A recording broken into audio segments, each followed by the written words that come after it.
வணக்கம். இன்றைக்கி நம்ம பார்க்க போகிற சமையல் என்னென்னு பார்த்தீங்கன்னா, ஒரு அருமையான சட்னி ரெசிபி தான் பார்க்க போகிறோம். சின்ன வெங்காயம் போட்டு சூப்பரான நல்ல மணக்க கொத்தமல்லி சட்னி எப்படி செய்யலாங்கிறத பார்க்கலாம். இந்த சட்னி இட்லி, தோசை, ஊத்தப்பம் எல்லாத்துக்குமே சூப்பராக இருக்கும். கெட்டியாக வச்சுக்கிட்டோன்னா துவையலாகவும் யூஸ் பண்ணலாம். அருமையாக இருக்கும். நல்ல வாசனையாக பச்சை கலர் மாறாமல் ஒரு சூப்பரான மல்லி சட்னி எப்படி செய்யலாங்கிறத பார்க்கலாம். இப்போ ஒரு பேன் எடுத்துக்கலாம். தேவையான அளவுக்கு எண்ணெய் சேர்த்துக்கலாம். எண்ணெய் சூடானதும் 2 டேபிள் ஸ்பூன் உளுந்து சேர்த்துக்கலாம். இது நல்லா பொன்னிறமாக வறுத்துக்கலாம். இப்போ இதில் 2 வரமிளகாய் சேர்த்துக்கலாம். இது கூடவே ஒரு 10லேருந்து 15 சின்ன வெங்காயம் முழுசாக சேர்த்துக்கலாம். 3 பல் பூண்டு சேர்த்துக்கலாம். 4 பச்சை மிளகாய் சேர்த்துக்கலாம். பச்சை மிளகாயை உடச்சிட்டு சேர்த்துக்கணும். இப்போ இதில் ஒரு தக்காளியில் பாதி சேர்த்துக்கலாம். இதுக்கு பதிலாக நீங்கள் புளி சேர்க்குறதுனாலும் சேர்த்துக்கலாம்.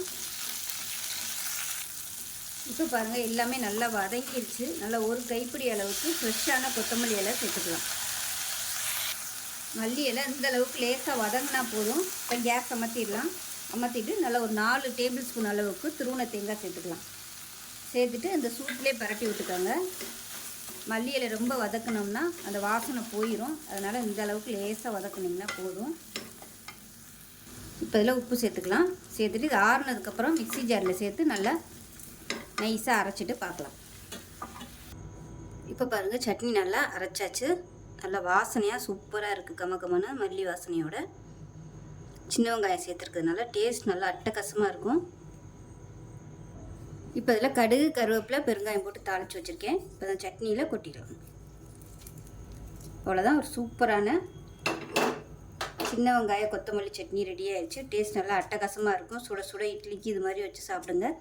நல்லா ஹெல்த்தியாகவும் இருக்கும். நான் வந்து கெட்டியாக வச்சுருக்கேன். தண்ணியாக வேணாலும் நீங்கள் வச்சுக்கலாம். ஸோ இதே மாதிரியே செஞ்சு பாருங்கள். செஞ்சு பார்த்துட்டு எப்படி வந்துச்சுங்கிறத சொல்லுங்கள். வீடியோ பிடிச்சின்னா லைக் பண்ணுங்கள், கமெண்ட் பண்ணுங்கள், சேனலை சப்ஸ்கிரைப் பண்ணுங்கள், பக்கத்தில் பெல் பட்டனையும் ப்ரெஸ் பண்ணுங்கள். நன்றி.